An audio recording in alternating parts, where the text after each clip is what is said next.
మోడీ అధికారంలో ఉన్నారు. స్వప్రయోజనాల కోసం ఇద్దరు మోడీని పట్టుకొని వేలాడుతున్నారు.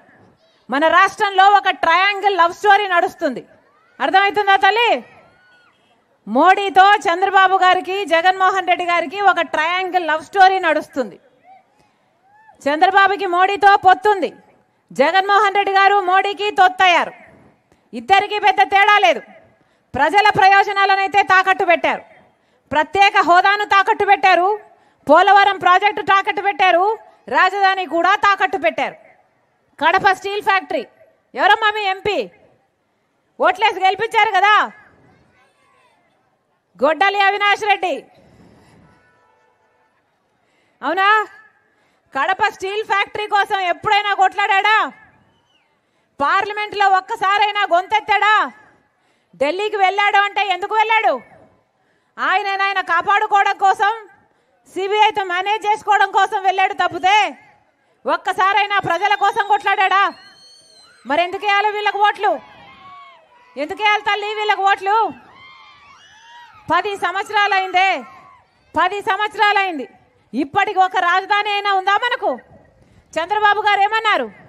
అమరావతిని సింగపూర్ చేస్తానన్నాడు. 3D సినిమాలు చూపించాడు, గుర్తుందా తల్లి? అమరావతి కాస్త భ్రమరావతి అయిపోయింది. ఒక్క పర్మనెంట్ బిల్డింగ్ కూడా కట్టలేదు చంద్రబాబు గారు. ఆ తర్వాత మన జగన్మోహన్ రెడ్డి గారు ముఖ్యమంత్రి అయ్యారు. ఈయనకు ఒకటి సరిపోలేదు, 3 రాజధానులు కావాలి అన్నాడు. అయినాయా? 3 ఒకటైనా అయిందా? ఈరోజు తలెత్తుకొని ఇది మా రాజధాని అని చెప్పుకునేటట్టు ఒక్క రాజధాని అయినా ఆంధ్ర రాష్ట్ర ప్రజలకు ఉందా? మన బిడ్డలు వెళ్ళి ఉద్యోగాలు చేసుకునేటట్టు పరిస్థితి ఉందా? ఏముందమ్మా? పక్కన బెంగళూరు ఉంది, హైదరాబాద్ ఉంది, చెన్నై ఉంది.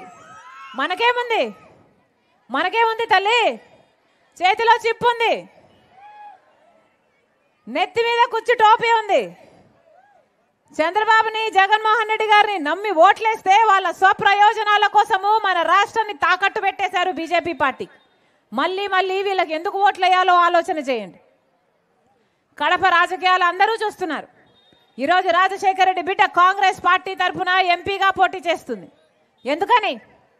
ఎందుకంటే వివేకానంద రెడ్డి గారిని హత్య చేయించారు అని సిబిఐ ఆరోపించి అక్యూజ్డ్ గా చేసిన అవినాష్ రెడ్డి గారిని జగన్మోహన్ రెడ్డి గారు గత 5 సంవత్సరాలుగా కాపాడమే కాకుండా